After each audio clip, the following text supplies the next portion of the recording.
Pasar saham global tengah diguncang dan terancam anjlok akibat kekhawatiran terjadinya resesi di Amerika Serikat sejak Senin 5 Agustus lalu. Aksi jual pun semakin meluas dan menyebabkan pasar Asia menjadi salah satu yang terdampak paling parah. Melansir Reuters, indeks Nikkei Jepang terdampak paling parah dengan kemerosotan hingga 13% dan menjadi fenomena paling parah sejak krisis 2011 silam pada Senin 5 Agustus lalu. Indeks harga saham gabungan sendiri merosot sebesar 3,27% sebelum akhirnya berhasil rebound ke zona hijau pada hari ini Selasa 6 Agustus 2024. Melansir Bloomberg, analisis Capital.com Kyle Roda menyebut guncangan terhadap pasar saham global disebabkan oleh aksi panic selling. Banyak pergerakan yang terjadi, tetapi yang utama adalah terjadi perlambatan ekonomi Amerika Serikat. Hal itu telah menimbulkan kekhawatiran terhadap prospek pertumbuhan ekonomi global.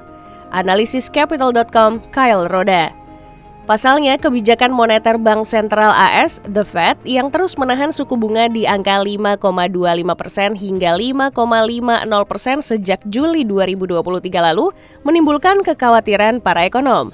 Jejak pertumbuhan ekonomi AS yang mulai melambat dan cenderung melemah beberapa waktu terakhir pun semakin mengkhawatirkan bagi kestabilan ekonomi global. Analisis global pun meragukan The Fed mampu membawa perekonomian AS menuju soft landing. Sebaliknya, para ahli mulai memperingatkan The Fed apabila tidak segera menerapkan kebijakan yang tepat, maka AS akan segera dihantam resesi.